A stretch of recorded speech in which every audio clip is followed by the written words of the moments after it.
dear students, we're gonna talk today about three different chords. Well, we have a bonus one, so four chords in the key of D. Okay, and this it's a follow up of the previous lesson where we talk about the finger picking pattern for the right hand. But now we're gonna talk about what chords you're gonna use to start practicing that finger picking. All right, we're gonna talk about the D, G, and A chord on the all in the key of D. All right, so I'm gonna zoom in and we're gonna break it down. One comment I forgot to mention is the thumb position. Notice that my thumb only sticks out like a little bit, or you can even have it like below. Just don't have it like really out there. You know, it's okay if it sticks out a little bit, but just don't let it go wild. First chords that we should be working on it's are the open chords. These are the easier chords to learn. So let's start with open chords in the key of D. All right, and we'll talk about what that means later, but we're gonna start with D, which is just three fingers. First finger on the second fret, third string, second finger on the first string, second fret, and the ring finger here on the third fret, second string. Now keep in mind you want to try to get as close to the wire as possible, not up here. You want to be down here, okay? Like that. You don't want to be up here. You want to be down here. All right. I hope that's clear. Anyway, so we're gonna continue to practice the finger picking pattern we were working on last lesson. I'll link it on the description. So we're gonna do D.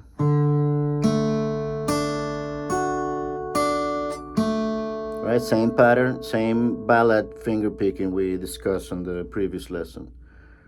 All right, and then the next chord in this key that we're gonna talk about is the G chord. You can do it this way with four fingers, or you can also do it with three fingers here. So I'll show you both ways. So anyway, it's a first finger on the second fret, fifth string, second finger on the third fret, sixth string, and then you can use either the third or the fourth here on the first string, third fret. Or you can also use this one on the second string and this one on the first string, same fret. All right, and your main bass note is gonna be the sixth string for that G note. All right, and in the first chord it was the fourth string. I forgot to mention that. All right, so I'm gonna play it up here so you can see, but normally I'll be lower, but I'll do the pattern on that chord now.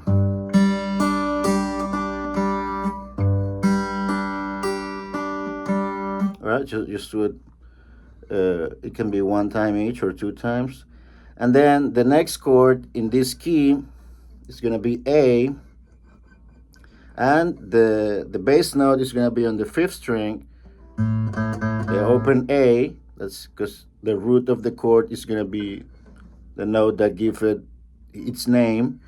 All right, and we have three fingers here on the second fret of the fourth, third, and second string. And again, bass here on the fifth.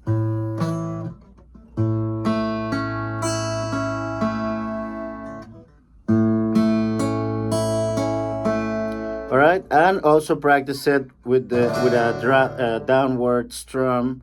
You can do, for example, four times each chord. 1, 2, 3, 4. Pay attention to play from the fourth string down for that D chord. It's okay if you touch the fifth a little bit, but if you play all six strings on this chord, it's gonna sound very unpleasant. Like this low note here really is not part of the chord. So you wanna do, if possible, the first four strings to give it that bright and happier sound. All right, so four times each, or you can do 8 times, whatever it's best for you. 3, 4, 1, 2, 3,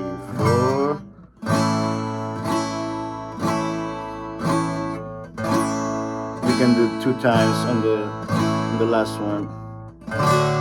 All right, it's okay if you need to practice this a lot slower. For example, you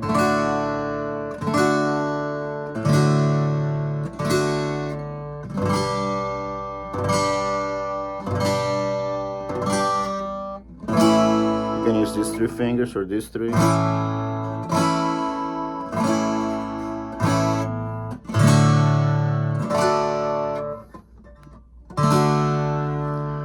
All right, so those are 3 chords in the key of D. The first chord is D, is the root, the first degree of that scale. Then the second one is G. It's going to be the 4th degree or the subdominant chord of that key.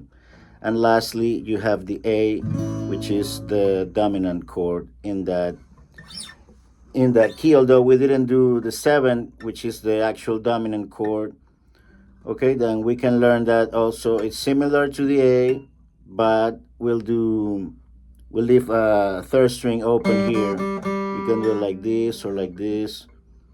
The important thing is that you get that 3rd open string, because that's the 7th. That's the G, which is the 7th in A. Okay, or you can do the same chord as you were doing and add the pinky on the 4th fret, and I mean on the 3rd fret. All right, or have a bar here, and you can use this one or this one for the 3rd fret.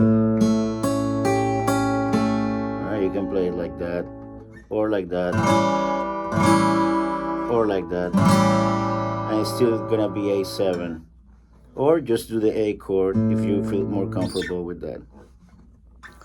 All right, so it's 2 exercises. The first one with 4 down strums. The second exercise is with the finger picking that we learned in the previous lesson, the ballad pattern. All right, thumb, index, middle, ring, middle, index. And you can do that either for the A chord or the A7 chord.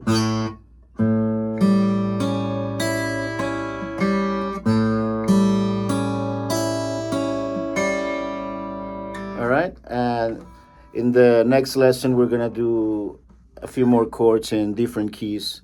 But for now, just practice these 3 chords with both the finger picking and with the downward strumming pattern. We'll talk about different strumming patterns later on. Now this is what it looks from behind. It's like you're trying to put your whole fingerprint on the back of the neck of the guitar. Okay guys, this is all for today. I hope this was useful for you. Don't forget to practice each chord enough time and slow enough for you to be able to control your movement. Okay, just keep at it. Practice those chords at least 10 minutes with the strumming and 10 minutes with the finger picking. So 20 minutes in total just for this, and that way you start building up your strength in your fingers and practice making the changes of the different chords. Because one thing that people don't talk about much about the guitar is that the guitar is a very physically demanding instrument. It demands that you make a physical effort to press down the strings with enough strength that you're gonna get a clean sound and not that buzzing sound, like nothing like that, very buzzing and very unpleasant, but you want a clean sound that is just the note that you want it to be, as opposed to if you don't have enough strength behind those fingers. Please don't forget to like, comment, and subscribe. It really does help, and I'll see you at the jam night.